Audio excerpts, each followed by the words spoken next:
Hay que sembrar el terror. Hay que dejar sensación de dominio, eliminando sin escrúpulos ni vacilación a todos los que no piensan como nosotros.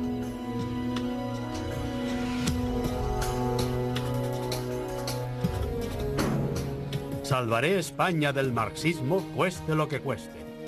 No dudaría en matar a media España si tal fuera el precio a pagar para pacificarla.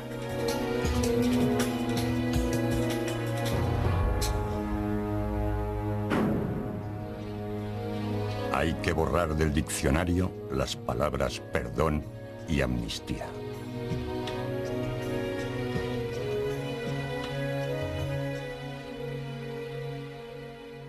Nunca he podido comprender cómo hubiera mentes tan retorcidas, tan crueles, como para arrancar una madre a 3 niñas pequeñas. Los moros han entrado en Fraga a cuchillo. Ha sido horroroso. Y otro contestó, y para postre, los falangistas van barrio por barrio asesinando a toda la gente.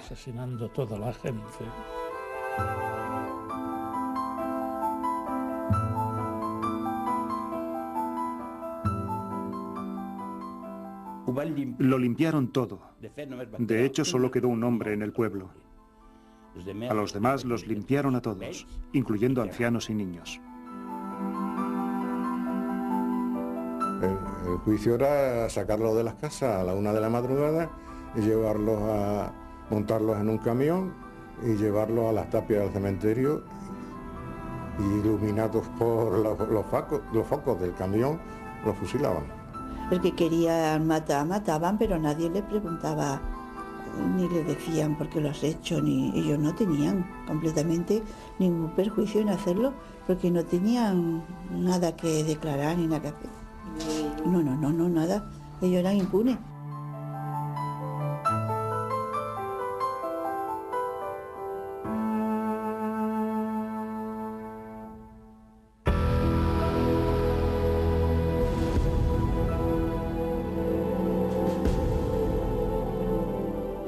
Las fosas del silencio. 1. La limpieza.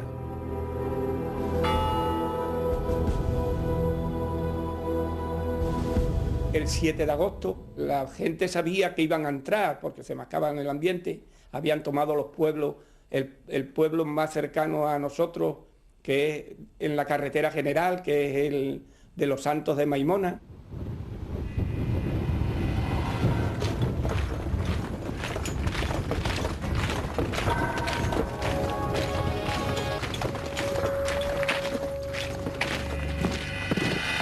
El comandante Castejón entró tranquilamente en Zafra sin dar un solo tiro. Fue un paseo militar.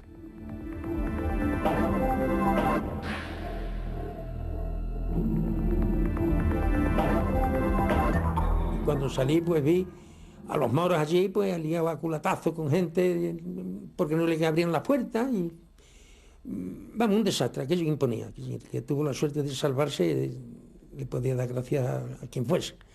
Pero era de miedo. La entrada en Zafra fue de miedo. Y lo primero que hicieron al entrar era que, me parece que era el 1% de la población tenían que fusilarlo. En ese momento Zafra tenía 7.000 habitantes, parece ser que Salice inicialmente tuvo unos 70 nombres. Y comienza un forcejeo, hasta cierto punto un forcejeo, entre los ocupantes, entre los militares y los representantes, sus partidarios locales, para quitar y poner nombres, ¿no? El comandante Castejón dijo que hasta 3 tachaduras podían hacer, pero para hacer tachaduras había que poner nombres nuevos. La lista tenía siempre que tener el mismo número de nombres. Este Julián Vitorique, en el 36, aquella mañana del célebre agosto, él me dijo a mí, dice, entre los legionarios estos, viene uno que he estado yo con él 3 años, en Rifien. Yo no le contesté porque no sabía qué contestarle sobre ese particular, pero el caso es que a los 2 o 3 minutos vio al legionario que era avistado, y se fue a darle un abrazo de amigo, y el otro le echó el brazo por encima, pero lo que le dijo, dice, ven para acá, pájaro, que tú también vienes en la lista.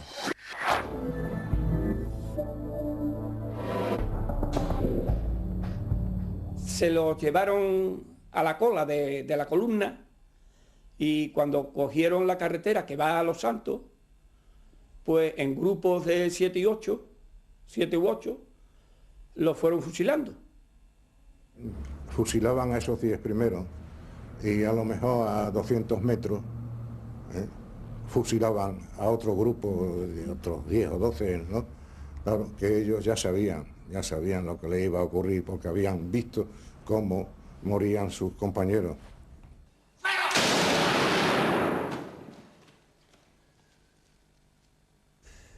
Yo cogí miedo y traté de irme de Zafra.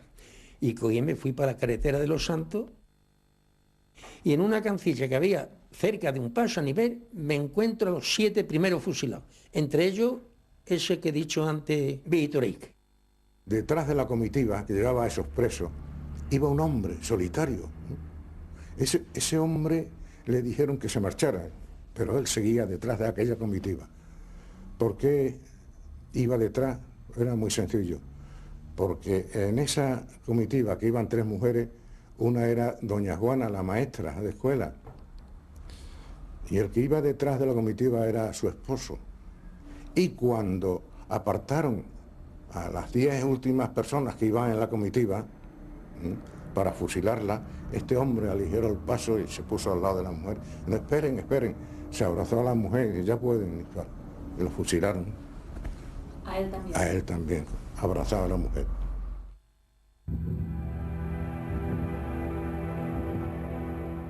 La lista del comandante Castejón tenía más de 40 nombres. Hombres, mujeres, viejos y jóvenes. Todos ellos civiles que no murieron en combate, sino en una acción de represalia contra los vecinos de Zafra. Eran las primeras de las casi 200 víctimas que hubo en la población extremeña en los primeros meses de la guerra. Los militares que se sublevaron el 18 de julio del 36 ocuparon rápidamente Andalucía y buena parte de Extremadura. Diferentes columnas avanzan dejando bien patente el estilo de un ejército bregado en África. Las acciones militares suelen ser rápidas. El terror y la represión, en cambio, se toman su tiempo en cada una de las ciudades y pueblos conquistados. Cada día el general Queipo de Llano, desde sus alocuciones diarias en Unión Radio de Sevilla, tenía un altavoz perfecto para atemorizar a los defensores de la República. Con harto dolor de mi corazón, tengo que comunicar que sigue el castigo a los pueblos que ciegos obedecen todavía las órdenes de esos miserables directivos marxistas. A todos les recuerdo que por cada persona honrada que muera, yo fusilaré por lo menos 10. Y hay pueblos donde hemos rebasado esta cifra. Y no esperen los dirigentes salvarse, pues los sacaré de debajo de la tierra si es preciso. Franco, y no quería una victoria inmediata que no le permitiera establecer el tipo de sociedad que él quería. Él necesitaba una implantación lenta que le permitiera ir haciendo la depuración, lo que ellos llamaban la desinfección total, zona por zona, región por región, que es lo que van a hacer con cada zona que vayan tomando a partir de ese momento. Quiero llamar la atención acerca de la actuación del comandante Castejón. Jefe extraordinario, jefe estupendo, desempeñó brillantemente todos los cometidos que se le habían encargado. No quedó uno para contarlo. Hoy, la columna Castejón ha procedido a limpiar de marxistas Puente Genil. ¡Arriba España! La columna del comandante Castejón subió por la denominada Ruta de la Plata, el camino que desde Sevilla y a través de Extremadura los golpistas habían elegido para llegar a Madrid. Cuando Castejón entra en Zafra, desata una represión inesperada, en una ciudad donde no había habido violencia alguna contra la gente de derechas. El alcalde socialista José González Barrero había sido decisivo al evitar abusos contra los hacendados en un momento en que los campesinos de Extremadura ocupaban fincas masivamente. Hoy en día su hija Libertad debe soportar todavía la presencia de un monumento a Castejón en la ciudad. Franco y arriba pone como Gloria. Gloria a... Barco, es que no sé... A Franco, Madre mía. Caídos del... no sé... Caudillo de España. Sé que a un bisabuelo mío un día lo cogieron en casa, lo sacaron, no sé qué, de qué tropas eran, porque yo me hago un lío a lo mejor con los rojos, con los... Lo sacaron de casa y de tal forma que salió, se despidió de la familia diciéndole adiós para siempre. Y efectivamente lo llevaron al paredón del cementerio de Zafra y lo fusilaron. ¿De qué señor? ¿De este? Del que ¿Al bisabuelo mío?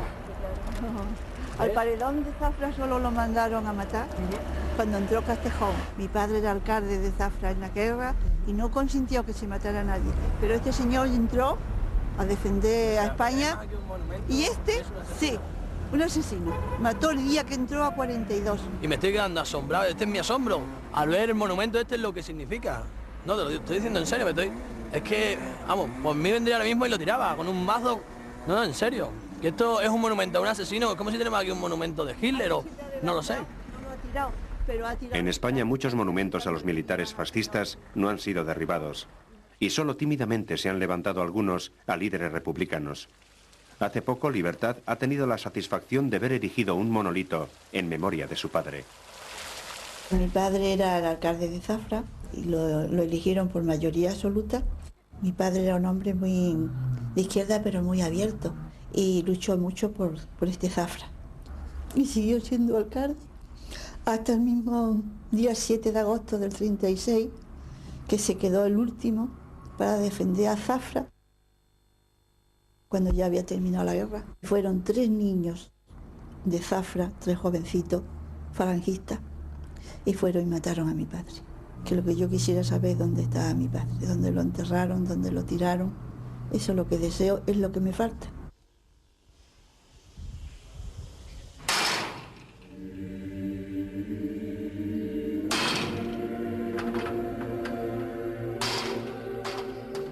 Como muchos alcaldes, José González cumplió la legalidad republicana. Él, personalmente, se impuso a grupos de exaltados que querían asaltar los conventos de monjas y frailes de Zafra, en unas intervenciones que hoy reconocen tanto la gente de derechas como de izquierdas. José González Guerrero se dirigió al tumulto que había allí de gente, ¿no?, que trataban la insultaban y tal, y él se dirigió a todas esas personas, a esa turba, diciéndole: el cobarde que se atreva a tocar a estas inocentes mujeres se las entenderá conmigo y con esta, la pistola. El mismo 18 de julio, el gobernador civil de Badajoz ordena la detención de destacados miembros de la derecha para impedir el triunfo del golpe. El alcalde de Zafra, en cumplimiento de la ley, ordenó encerrar a 30 derechistas, a quienes, a pesar de todo, defiende ante un grupo de mineros de Huelva. Esa detención es una detención preventiva para evitar su colaboración con los sublevados, pero también, sin duda, tiene una función de garantizarle la integridad física, la vida, en esos primeros momentos que podía tener cierto riesgo si se mantenían en su domicilio, ¿no? Los presos de derechas se hicieron esta fotografía una vez liberados por las tropas nacionales. A partir de aquel momento pasaban a ser las nuevas fuerzas vivas del régimen en Zafra. Entre ellos estaba Román Hernández Rojas, conocido como el Chileno.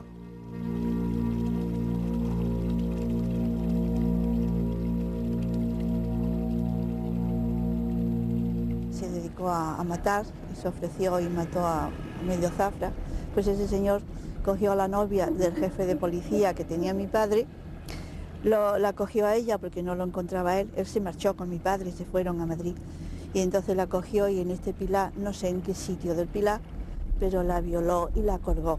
Me imagino que la colgaría en eso, y eso es una cosa triste del Pilar. Muy bien, y lo eligió por allí.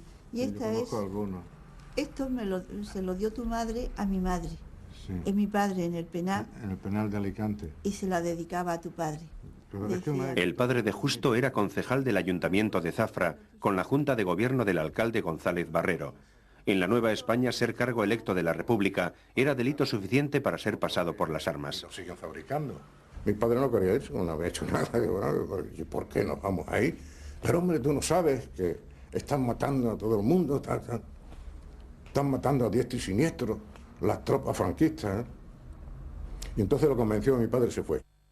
Le dio una trombosis, se quedó paralítico del lado izquierdo, que iban falangistas de Zafra y le pinchaban en el brazo izquierdo a ver si reaccionaba. No reaccionaba, claro está. Y un día, el 1 de octubre, pues los fueron por él. No sé cómo lo sacarían porque estaba completamente paralítico. Y no fue un fusilamiento porque él no podía estar de pie para fusilarlo. Lo asesinaron de otra forma, pegándole un tiro en la frente, en la cabeza. No sé cómo sería, ¿no? Aquí estamos los tiros, ¿no? Estos son los tiros que le pegaban, ¿no ves? Mira, los tiros en la pared, los tiros que daban en la pared, estos son todos tiros, todo a base de tiros. El goteo de víctimas continuó en Zafra tras la retirada de las tropas de Castejón. La Guardia Civil fusilaba sin juicio previo, en aplicación del bando de guerra. Los comandos falangistas, auténtico cuerpo parapolicial, que actuaba con total impunidad, hacían el resto. El mes de noviembre del 36, unos 200 vecinos de Zafra, civiles que no habían participado en los combates, murieron a causa de la represión. Uno de ellos era el padre de Pablo Duque. Este también, que también lo fusilaron, este también fue fusilado. Este también fue fusilado. Ah, este era el secretario del instituto. Esta también la mataron embarazada. O sea que no respetaban ni... No, ahí no se respetaba nada. Ah, si nos mataban con 16 años, que hay puesto en la lista gente con 16 años, niños con 16 años. Los que dieron su vida por nosotros, descansen en paz. 21 fusilados de la guerra de España. Día 9 de agosto del año 1936. Los vuestros no vos olvidan. Ese era un señor que se dedicaba a matar a gente también. ¿Falangista? No, Guardia Civil. Este era Guardia Civil. José Hernández Mancera, ¿lo ves? ¿Y qué era el hermano? Y el hermano fue el hermano de ese, que también era Guardia Civil, mató a mi padre. Que también se llamaba Antonio Hernández Mancera. O sea que usted ha sabido siempre que nadie ha matado a su padre. Sí, de toda la vida. Mi padre lo mató Antonio Hernández Mancera, Francisco Críspulo y José Ortigosa. ¿Y ha tenido que convivir con él? Sí, hemos convivido y viví casi enfrente. ¿Y eso cómo se llevaba? Vamos, bueno, no iba a llevar, teníamos que respetarlo porque el miedo era espantoso.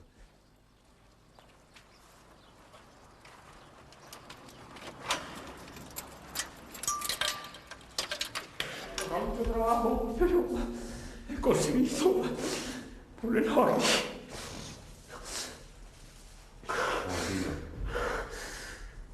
¿Y aquello que tiene Mi madre, esta es mi madre. Sufrió mucho por criarnos los 4 hermanos. Muchas fatigas la pelaron, le dieron medio litro de aceite de resina, la pasearon por la calle Sevilla. Pobrecita mía, lo que la hicieron sufrir. Qué canalla más malo. La represión fue una represión ordenada de antemano, preparada de antemano, llevada a cabo de manera sistemática, ¿no? Había que ganar la guerra, pero hay un momento en el que no solo hay que ganar la guerra, sino que hay que lograr erradicar lo que supuso la República de creación de ciertas capas más ideologizadas, y esas capas más ideologizadas había que intentar pues hacerlas desaparecer, ¿no? José María Lama es un historiador que investiga y recoge testimonios de aquella brutal represión que marcaría Zafra para siempre jamás. La documentación que ha recopilado demuestra que además de los que ejecutaban físicamente, había otro nivel de represión, el de la gente mayoritariamente derechista que colaboró delatando y entregando a sus vecinos a los verdugos. Por ejemplo, en este caso, de uno de las personas que aparece en la relación, empleado de esta empresa en concreto, que era una panadería, dice la patrona, fulanito, preguntado, dice no pertenecer a ningún partido político. No debe ser así, dice entre paréntesis la patrona, puesto que usaba corbata roja y sus niños camisa y corbata también roja.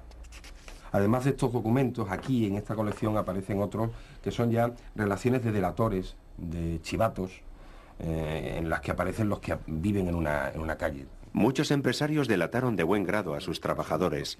El resultado era, en todos los casos, nefasto para los que figuraban en aquellas listas. Todos los que vivían...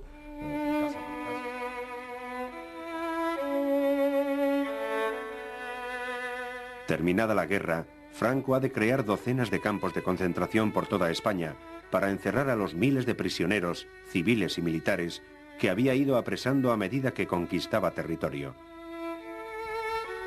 A unos 100 kilómetros de Zafra, esta inmensa explanada albergó el campo de concentración de Castuera, uno de los mayores de España, donde llegó a haber unos 10.000 prisioneros.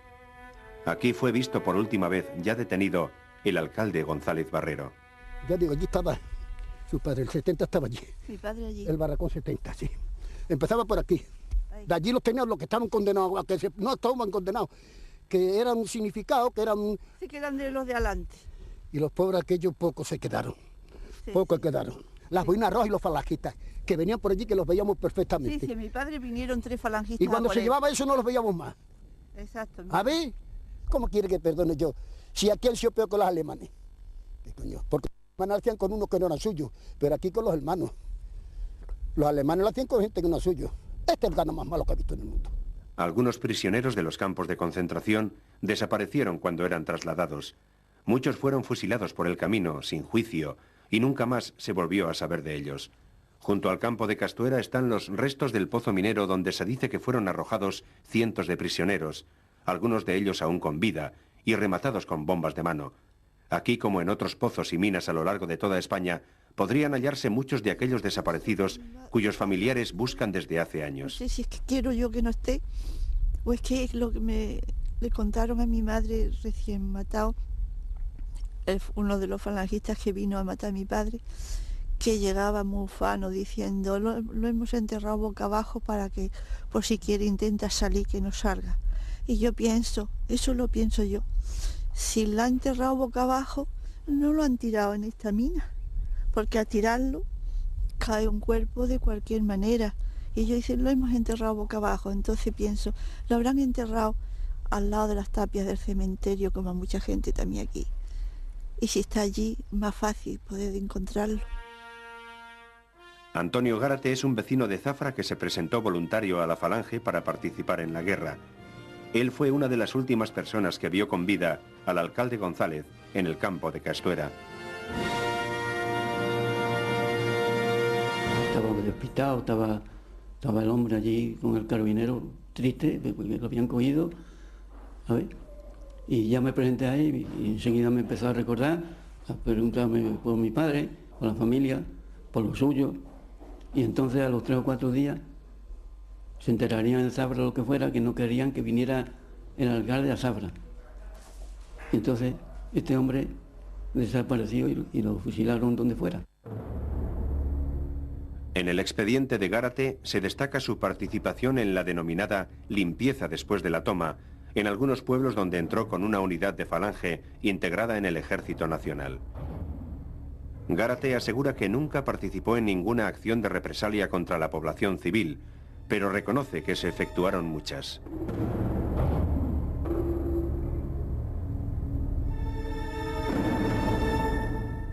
Una vez se había tomado un pueblo, Pues, los que ya mandaban eran los nacionales. Sí, pues entonces cuando venía la cosa de fusilamiento. ¿Y quién fusilaba? A ver, pues los que mandaban en aquellos momentos, la fuerza de derecha que se llamaba, porque antes habían fusilado a los otros. Y eso venía una venganza tan triste y tan mala que no se podía evitar en aquellos momentos. Hubo una primera fase que va de julio del 36 a los primeros meses del 37, en las cuales estuvo eliminando gente por el bando de guerra. El bando de guerra pues simplemente era la posibilidad de matar a quien le diese la gana al que tenía el poder, un comandante de puesto, un jefe local, podía quitar del medio a cualquiera y sin necesidad de inscribirlo ni ningún precepto legal.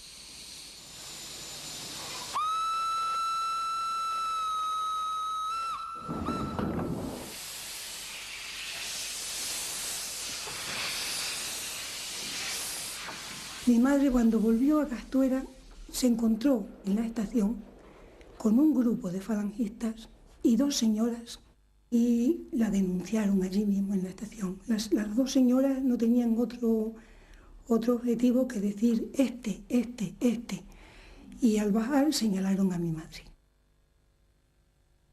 A partir de ahí se la llevaron a mi madre al ayuntamiento a declarar.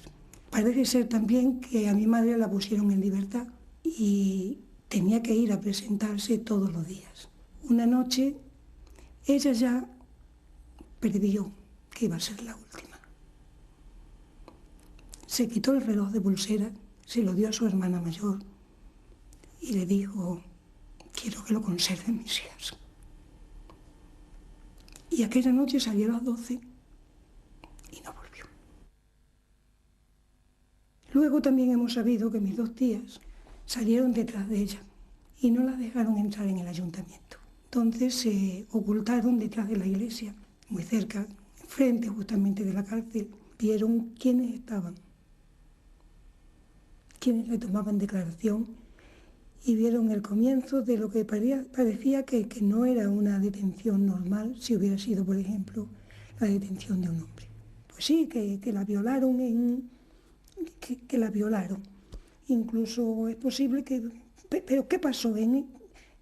¿Qué sucedió en esas horas entre que mis tías dejaron de verla y cuando la llevaron, que también hay diferentes versiones, también crueles, en un volquete? Nos dicen que al cementerio, nos dicen que un camión la arrastraba, nos dice que los que le dieron el tiro de gracia volvían del cementerio jugando con el abrigo y divirtiéndose. Nunca más supimos de ella. Y su nombre parece ser como si se hubiera borrado. Nadie quería hablar de ella. Su nombre no se pronunciaba nunca, pero en nuestro corazón ha estado hasta tal punto que todas las niñas en la familia que han nacido desde entonces se llaman Matilde. Como su madre. Como mi madre. Aurora y su hermana Matilde viven en Castuera, un pueblo de Badajoz que quedó en manos republicanas hasta el final de la guerra. Aquella resistencia hizo que la represión fuera encarnizada. La madre de las hermanas Navas provenía de una familia rica, católica y derechista, pero sufrió las consecuencias de haberse casado con un líder socialista. Es que este es muy amarillo, pero yo... La época aquella era una época muy conservadora. Había incluso castas. Les voy a poner un ejemplo. Había incluso 3 casinos donde se divertía la gente.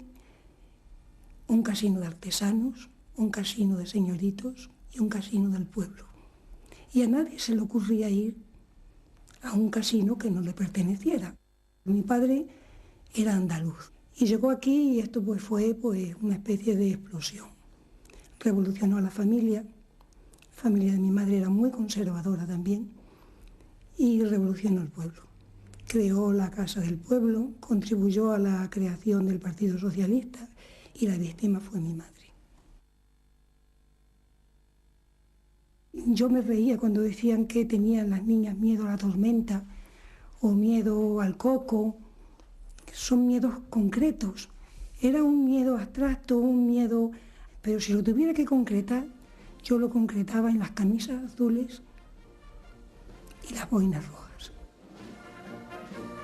Fue tan cruel que yo creo que incluso los mismos actores sintieron vergüenza e impusieron ese silencio, que fue más cruel todavía el silencio, porque éramos 3 niñas desvalidas, 3 niñas pequeñas, 3 niñas enlutadas, tristes, viejas ya, siendo niñas. Las hermanas Navas no conocían los detalles del trágico asesinato de su madre. Al silencio del franquismo se añadió el de su familia, en su intención de protegerlas. Ahora la creación de la Asociación para la Recuperación de la Memoria Histórica, con el apoyo de las instituciones extremeñas, ha hecho que Aurora y Matilde conozcan a personas como Libertad González. Juntas buscan a sus desaparecidos y recopilan información sobre cómo fueron asesinados. Así han sabido que su madre fue violada en la puerta de la iglesia. Yo claro, al decirme Maruja eso dije, por Dios, en la puerta de la iglesia.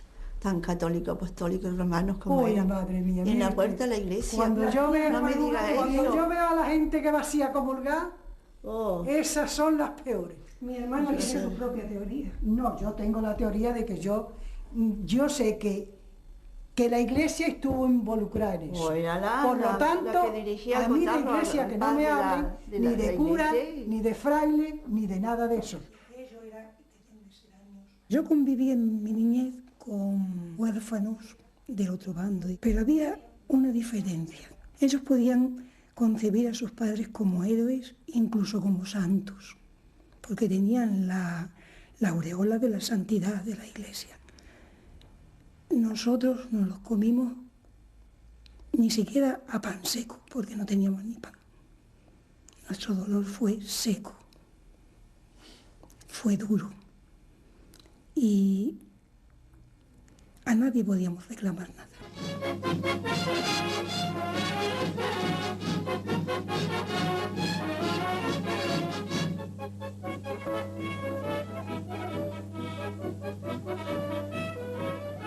Prisioneros de Franco con el fusil caliente todavía del último disparo. Les habían dicho que nuestra infantería no respetaba prisioneros, que una muerte terrible les aguardaba en este campo nacional. Les cultivaron con el engaño y el error. La propaganda franquista buscaba la rendición del enemigo y prometía paz, perdón y justicia para todos. Estas campañas querían contrarrestar las informaciones del bando republicano sobre los excesos de los nacionales y, sobre todo, el boca a boca de los supervivientes que habían podido huir de las tropas franquistas.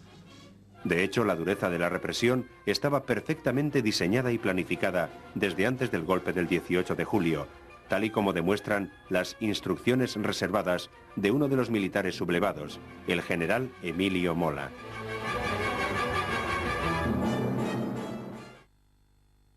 La acción ha de ser en extremo violenta para reducir lo antes posible al enemigo.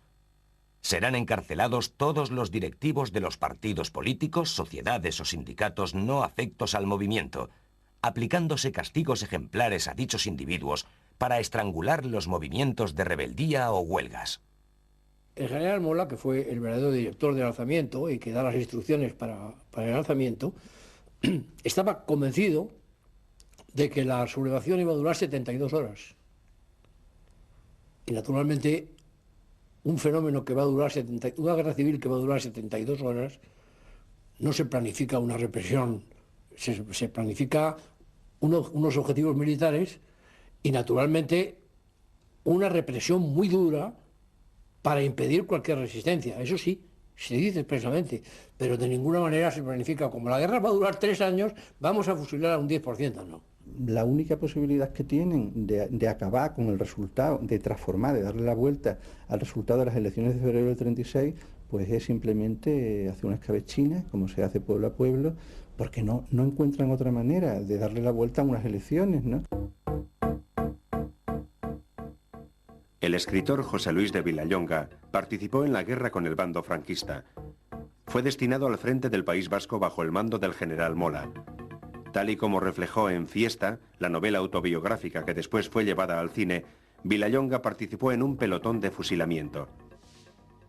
La obra, que plasmaba muy fidedignamente aquellos momentos, hizo que Vilallonga no pudiera regresar a España durante años.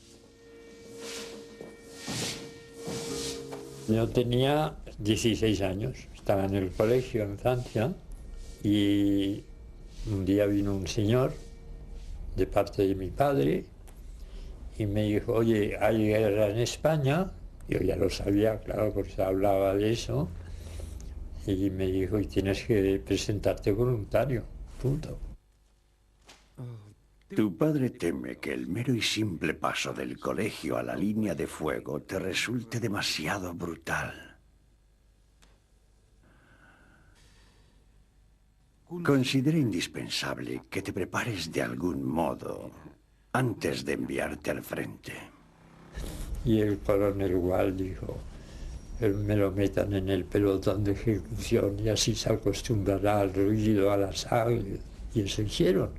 ¿Le metieron en un pelotón de ejecución? En un pelotón de ejecución. Y estuve trabajando, como decían, pues como 15 días. ¡Ar! ¡Alto! ¡Ar! Se mataba a diario, sí. Se mataba a diario.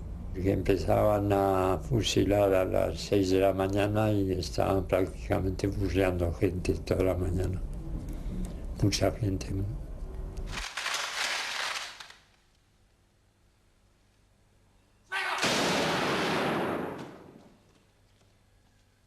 Todavía hay noches que me despierto sudando y pensando que como esa gente que tiene pesadillas que nunca se van, uno se refugia en esa idea de que dicen de que cada 12 fusiles hay uno que no está cargado y siempre piensas a ver si era el mío, ¿no? ¿A quién se le ocurre fusilar a esta gente en un claustro? Hace un estruendo insoportable. ¿No sería más lógico fusilarlos en el exterior? Es lo que suele hacerse, querida, en el paredón del cementerio, con toda la chusma. Nosotros somos de más categoría. No sé si el general Mola estaría muy satisfecho. Ah, desengáñese. El mes pasado vino a hacer una inspección y quedó impresionado con el montón de cadáveres del cementerio. Me ordenó fusilar con más discreción, y es lo que hago. El cementerio lo dejo para los brutos de los falangistas. A ellos les encanta. Los falangistas fueron muy aficionados a fusilar gente, ¿eh? Pero con un carácter más desagradable, porque nosotros fusilábamos a lo que se consideraba el enemigo, ¿no? Y además no preguntabas. Pero ellos eran más, ¿cómo decirte? Era más, había un odio de clases, ¿no? Fusilaban con mucho gusto a los obreros, fusilaban con mucho gusto al que le debía 50 duros y no se los pagaba. Esos fusilaban mucho por su cuenta y riesgo, ¿eh? ¿Quiénes son estos? Francotiradores, señora. Los hemos cogido esta misma mañana. ¿Esta mañana? ¿Y ya los han juzgado? ¿Juzgarlos? Por Dios, qué horror.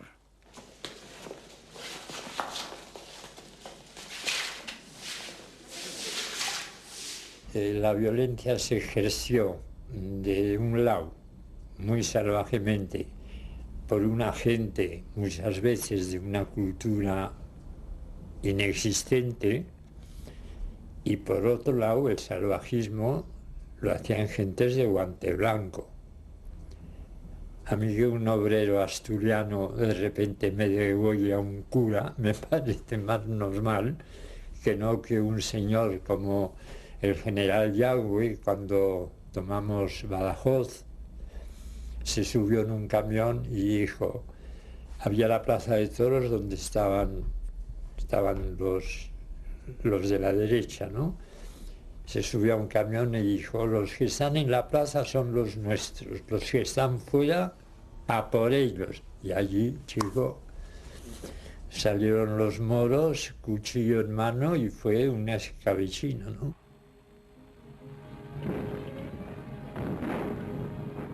Aquí vemos Badajoz 30 horas después de la entrada de las tropas del general Franco. El ejército rebelde ha recibido refuerzos desde Marruecos. La entrada de las tropas franquistas en Badajoz el 14 de agosto del 36 se hizo tristemente famosa por su crueldad. En la ciudad extremeña se repitieron como un ritual las escenas de violencia que ya se habían vivido en otras poblaciones por donde avanzaba aquel ejército de moros, requetés, legionarios y falangistas. La diferencia es que en Badajoz había diversos periodistas extranjeros, como el francés René Brit, que filmó a escondidas unas imágenes que dieron la vuelta al mundo. Supe que fusilaban a los prisioneros y a primera hora de la mañana me fui a ver aquel espectáculo.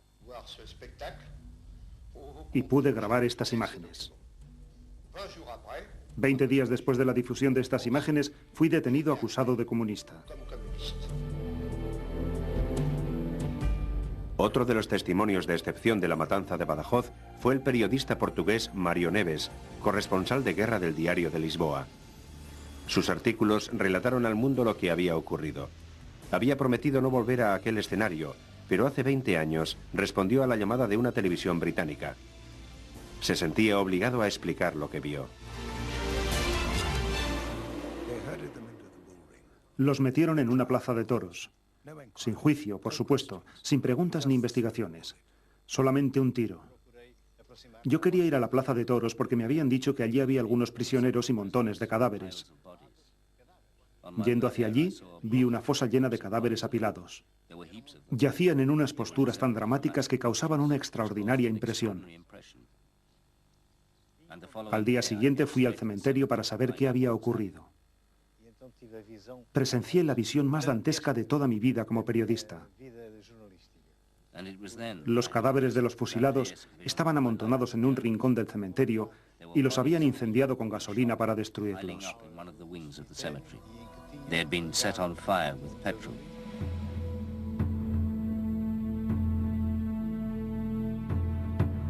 El general Yagüe había dirigido la operación.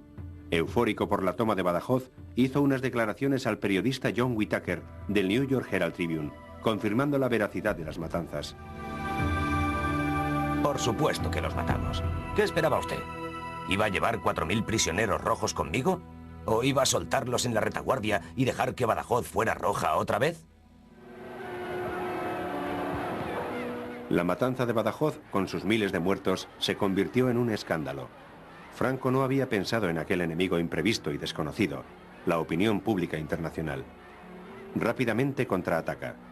Desde Salamanca, el jefe de prensa de los rebeldes, Luis Bolín, presiona a los directores de periódicos y agencias extranjeras para que modifiquen sus crónicas y retiren a sus corresponsales. Al mismo tiempo se dan instrucciones para la censura de prensa. Se prohíbe expresamente utilizar términos aterradores al hablar de la represión y se recomienda el uso de expresiones como «se cumplió la justicia».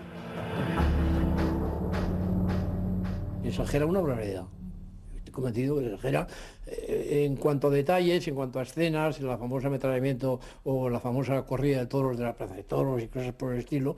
Y bueno, aquí hubo una persona que luego fue embajador de la República Portuguesa en España, el periodista Mario Neves, que fue el que empezó la leyenda, pero de una manera verdaderamente terrible. Y precisamente la leyenda de Badajoz se sacó ya durante la guerra con mucha fuerza por la propaganda republicana para contrarrestar los crímenes de Paracuellos. Emocionante acto de homenaje a los héroes caídos por España. El padre de Ricardo de la Cierva está enterrado en una fosa en Paracuellos del Jarama, cerca de Madrid. Formaba parte de un grupo de presos fusilados por los republicanos cuando los trasladaban desde la capital. La derecha ha hecho de Paracuellos uno de los mitos que demostrarían que se cometieron atrocidades en los dos bandos. Es innegable que en las filas republicanas también se cometieron abusos contra civiles y ejecuciones sin juicio. En muchos lugares la violencia revolucionaria es la respuesta al golpe militar. Miles de personas terminan sus días fusilados contra una pared por una simple denuncia. En otros lugares, como Madrid o Barcelona, el gobierno de la República pierde el control y la violencia de los sectores más extremistas impera en las calles.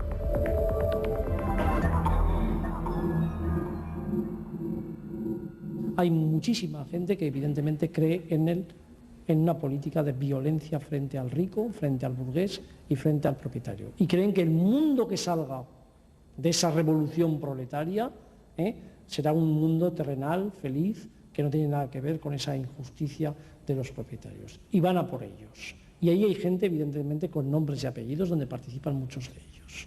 Pero a la vez, en esos mismos sindicatos, en esos partidos y en esas mismas organizaciones políticas, hay gente que trata desde el principio de frenar esa violencia, que muchos de sus compañeros la promueven, la estimulan y la llevan a cabo. Yo calculo que en la represión republicana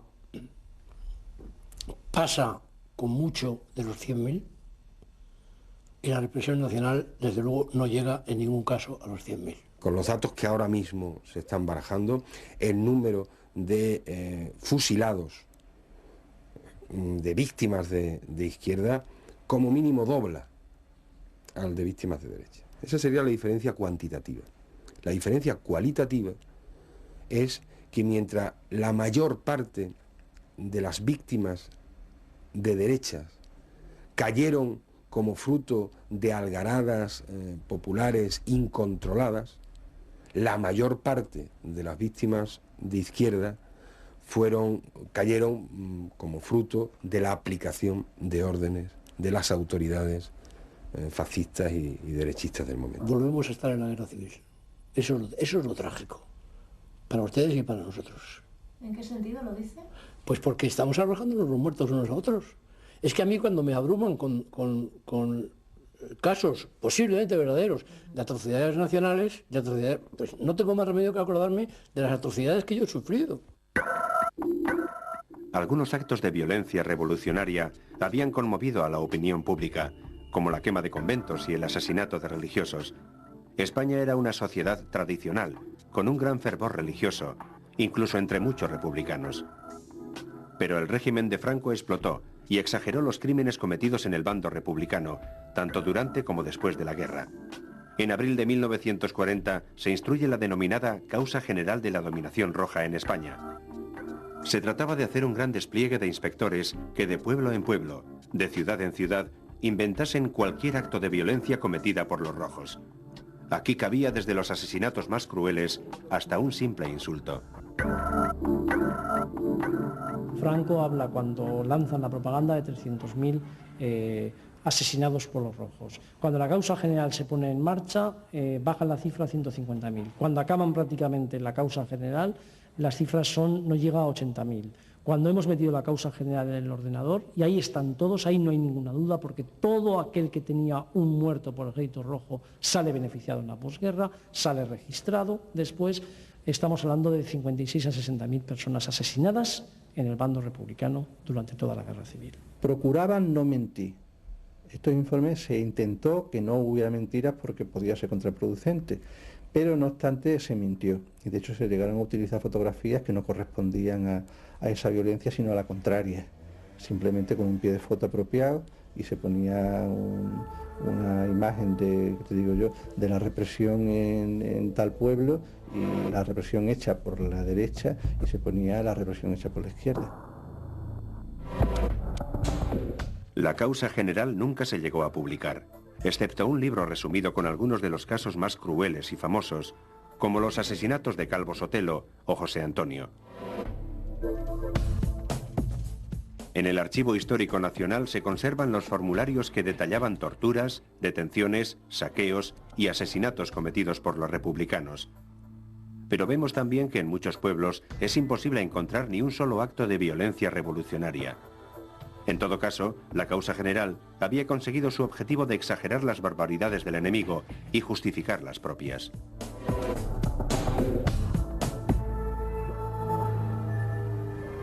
Madrid. En la iglesia de Santa Bárbara tiene lugar un acto religioso, hondamente emotivo, en que el caudillo hace ofrenda a Dios de su espada victoriosa. Difícilmente el régimen de Franco habría podido desplegar una represión tan dura y prolongada hasta poco antes de su muerte sin un apoyo fundamental, el de la Iglesia Católica. La Iglesia veía con recelo una república que le podía hacer perder privilegios. Además, los episodios revolucionarios habían causado la muerte de unos 6.000 miembros del clero. En agosto de 1937, los obispos españoles publican una pastoral en la que el golpe militar se eleva a la categoría de cruzada nacional y justifican cualquier acción para vencer al peligro comunista. Poco después, el Papa Pío XII alababa la victoria. Cuando la conferencia episcopal firma la carta en la que quieren demostrar a todo el mundo que el régimen de Franco es un régimen justo, que lo va a ser justo y que no han asesinado, hay una ocultación evidentemente de miles, decenas de miles de asesinados que han sido abandonados en cunetas, en dehesas, en campos, tirados a ríos, y que hemos ido localizando en los últimos años, ¿no? El bienestar, la tranquilidad de la Nueva España se refleja en sus plazas, en sus cafés. A medida que las tropas franquistas van conquistando territorio, la propaganda nacional se esfuerza en dar una apariencia de paz y tranquilidad. Y terminado el rato de café tan español, se vuelve a las actividades cotidianas. Esta operación de imagen llega a la misma represión. En la primavera del 37 se entra en una fase que algunos denominan de terror legal. Los asesinatos indiscriminados y los llamados paseos de civiles, que eran fusilados sin trámite alguno, dan paso a juicios sumarísimos sin garantías legales. El número de víctimas inocentes sigue siendo muy elevado, pero pasar por un tribunal significa tener un certificado de defunción, pasar de desaparecido a ajusticiado.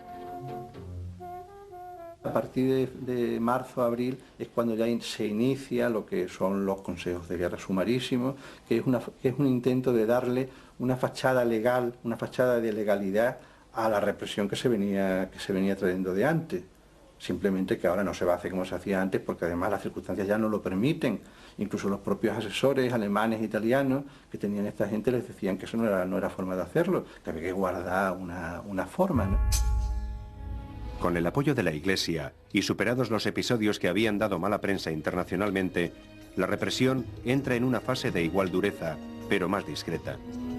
La apariencia de legalidad que daba un juicio tranquilizaba a los sectores más conservadores, que daban su apoyo a Franco, pero que se sentían molestos con la violencia incontrolada.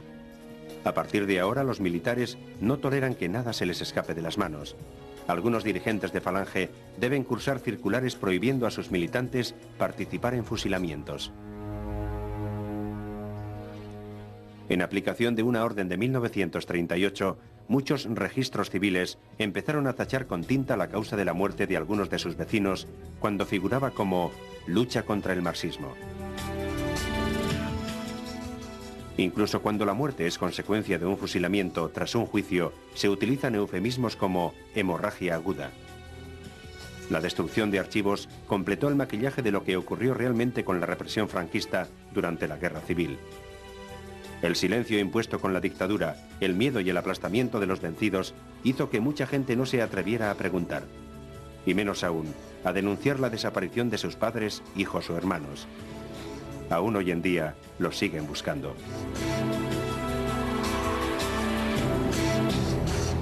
Yo creo que esa fue la victoria real de Franco, el silencio.